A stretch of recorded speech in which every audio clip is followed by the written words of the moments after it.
So as predicted last night at Impact Wrestling Rebellion, we have a new unified Impact World Champion in the AEW World Champion himself, Kenny Omega, because he defeated Rich Swann in the main event of Impact Rebellion to become the new unified Impact World Champion. Obviously in that title versus title historic main event, Kenny Omega won the Impact World Championship against Rich Swann at last night's Impact Rebellion event.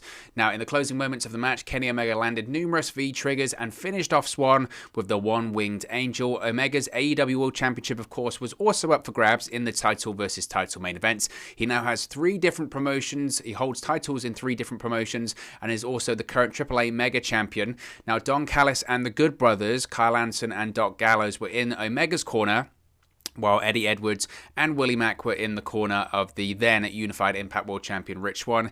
Impact Wrestling's Brian Hebner refereed most of the match, but AEW official Aubrey Edwards was also a referee on the bout, mostly for the outside. She came in at some points in the match when Brian Hebner was knocked down. Kenny Omega attempted to use the chair, but she removed the chair from the equation, calling it straight down the middle, as you would expect from most AEW officials.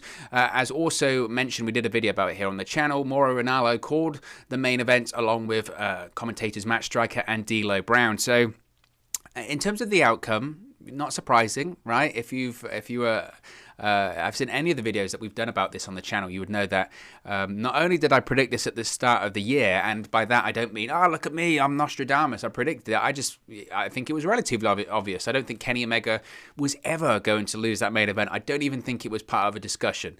Nevertheless, I felt that a lot of credit has to go to Impact Wrestling and AEW. They were part of the presentation. Again, when it comes to promotion, I felt like AEW could have done more, but it's done now. It's happened. When it comes to Impact Wrestling, I have to give them massive credit because I thought the presentation of just Impact Wrestling Rebellion, the pay-per-view event anyway, but also that main event, I thought they did a fantastic job. It did feel like a big deal, and the reason it felt like a big deal is how they set everything up. How even without fans being there and without having the atmosphere of having a crowd in there, which would have taken it from here to here, absolutely, because that's what having fans in the building does.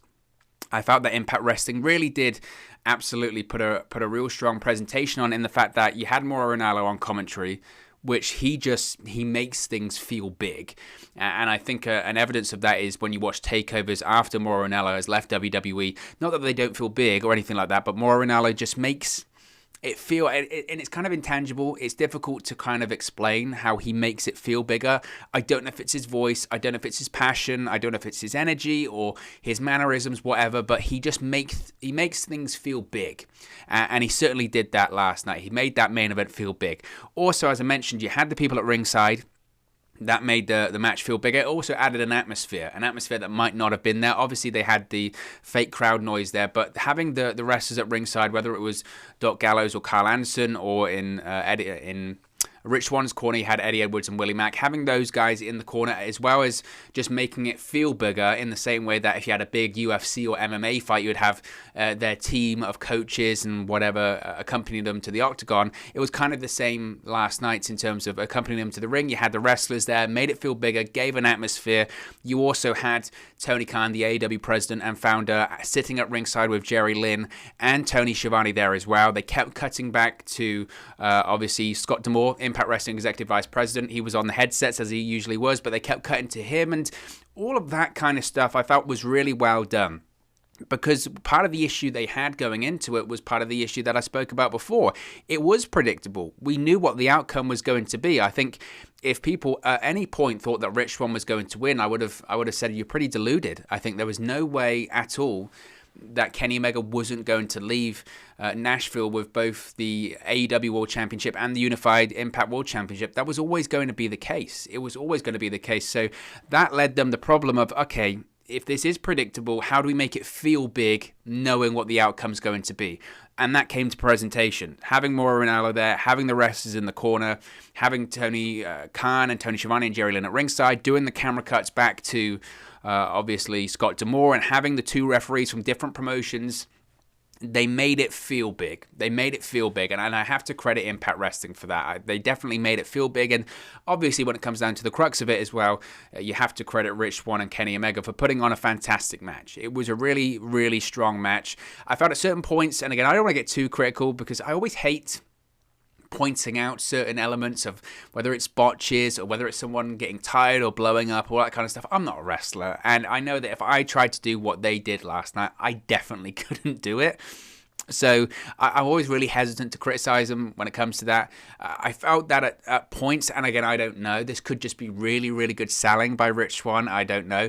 I felt at points it kind of looked like Rich Swann was maybe struggling for energy or something like that. There was definitely points where it slowed down. There were a couple of botches in there. It's a pro wrestling match. It's live. Not everything is perfect. If anything, sometimes when it comes to botches, they're not necessarily a bad thing, because as a viewer, when you're watching at home, you then realize it's live and you realize anything can happen. Part of the problem when we watch WWE programming nowadays is that sometimes it's so slick that you feel like nothing spontaneous or nothing off the cuff can happen. So a couple of botches in the match isn't necessarily a bad thing, and I did think that was a bad thing last night.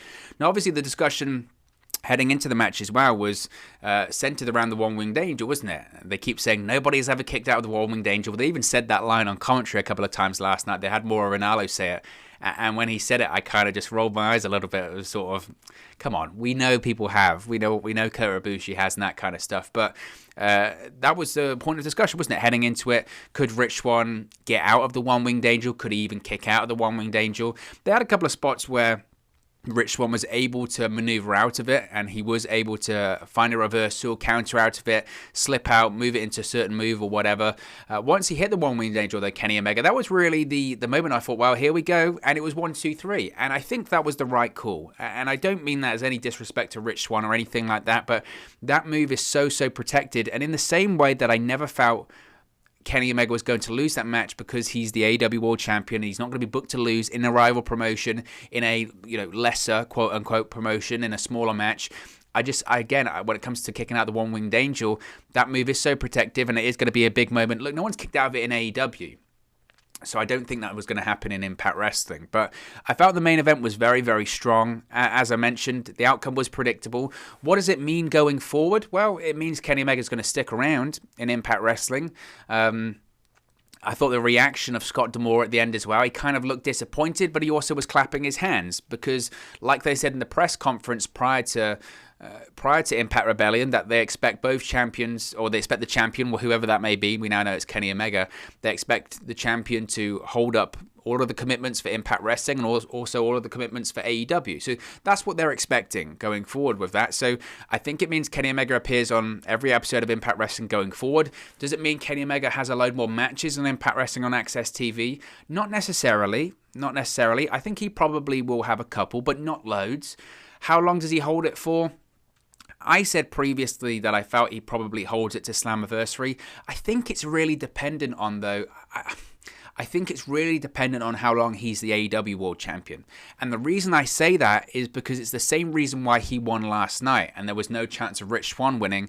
Not because Rich Swann couldn't become the AEW World Champion or anything like that, but they're not going to have Kenny Omega lose.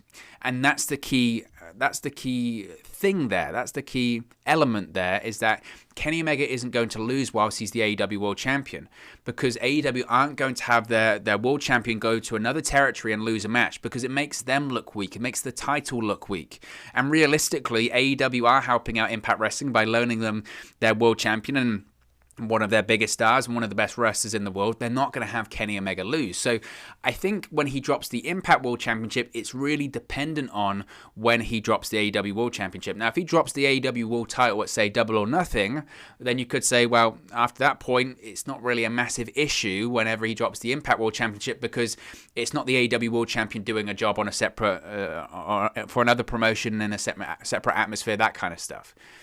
It just depends how long he holds onto it for. I can't see Kenny Omega dropping the AEW World Championship at Double or Nothing. I think if Kenny Omega drops the AEW World Championship, the earliest it would be probably All Out, and that's the end of August, start of September. If you're looking at that timeline, you would probably say, well, that means that Kenny Omega, most likely being the unified Impact World Champion, is going to stretch out until at least Bound for Glory in October. So I think in reality, we could be looking at a scenario where Kenny Omega is the Impact World Champion until at least October. until around at least October, until that Bound for Glory main event. A couple of big main events, a Slammiversary main event, a Bound for Glory main event. I think that's probably the most likely outcome. And again, I don't know that to be the plans. I don't know that to be factually accurate or anything like that. I really don't know. That's me as an onlooker trying to predict these things, and I mean, I got it right at the start of the year, so maybe I'll get it right for the closer of the year. I don't know, but that's what I probably think. And as to who would take it off of him, I mean, look, he just won it, so you don't want to be too jumping too far forward. You want to sprint before you can jog or walk or anything like that when it comes to Kenny Omega and this Impact World Championship reign. As far as who would take it off of him, I mean, Ace Austin lost the X Division Championship last night at Rebellion, and I feel that I've been saying for a long time, I do think Ace Austin is the future of Impact. I have been saying for a long period of time that, especially when you look at what Ace Austin can do in the ring, and at Slammiversary last year, he was in the main event. He was the final guy to be eliminated for Eddie Edwards won the Impact World Championship during that period of time. And I said then that the big point of discussion of having Ace Austin win is that he would become the youngest world champion in Impact Wrestling history. Now, as far as breaking that record, I don't know how long they have left, or if they have any time left to do that. I don't know. I don't know the answer to that one. But I definitely think that's a guy that can be a world champion. That's a guy that you can build your company around, given how young he is and given how fantastic he is in the ring. He's got great look as well. I know he's only primarily been a heel so far in Impact Wrestling, but the modern day babyface really can be a heel.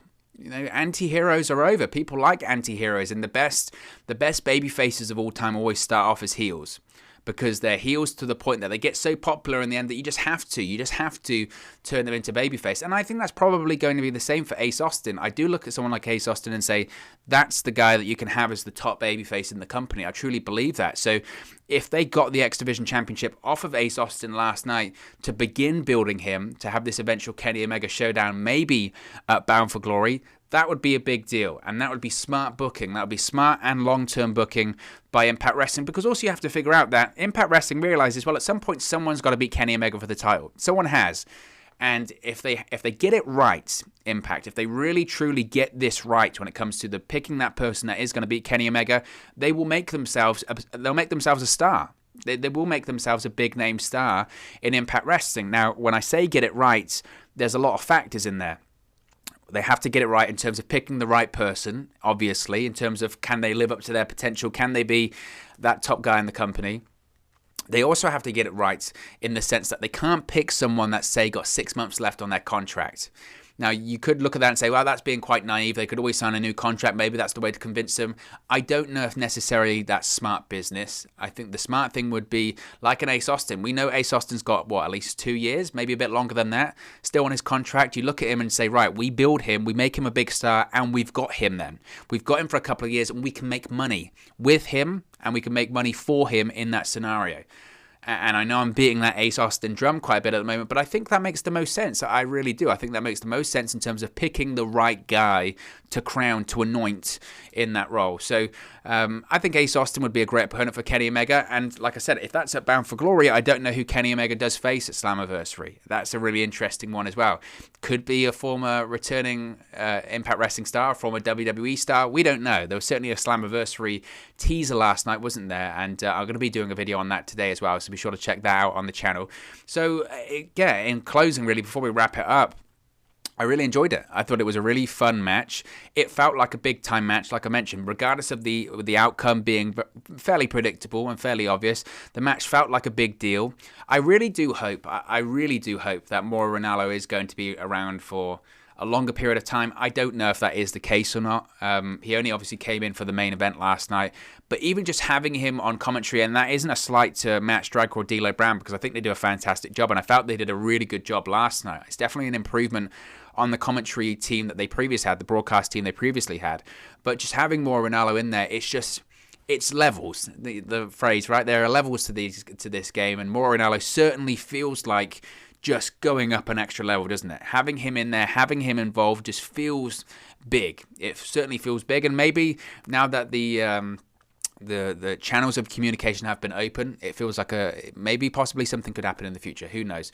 But of course, as always, it's just one man's opinion. What are your thoughts on Kenny Omega winning the title versus title main event at Impact Rebellion last night, becoming the Unified Impact World Champion while still being the AAA Mega Champion and the AEW World Champion? Let me know your thoughts in the comment section below. I'll do my best to respond and reply to all of your comments. Really enjoy interacting with you guys, talking about Impact Wrestling, AEW, WWE, New Japan Pro Wrestling, all things pro wrestling here on the channel. So be sure to get involved in the community, drop a comment below. All opinions are welcome. If you have enjoyed this video, please do smash a like on the like button too. Really does help us out here on YouTube, gut the rankings, and get into people's recommendation feeds if they haven't seen our videos previously. But most importantly, if you haven't already, please do subscribe to Wrestle News 365. You can do that by clicking the bottom right hand corner of the screen right now, or if you wait a few seconds, there'll be a subscribe button at the end of this video along with another video for you to watch.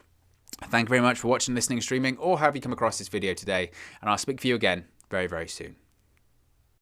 Hey guys, thank you for watching, listening, streaming, or however you come across this video today. Be sure to click on the video on the right there to watch our next video, or click the bottom there to subscribe, or the bottom right hand corner. Thank you very much, and I'll speak to you again very soon.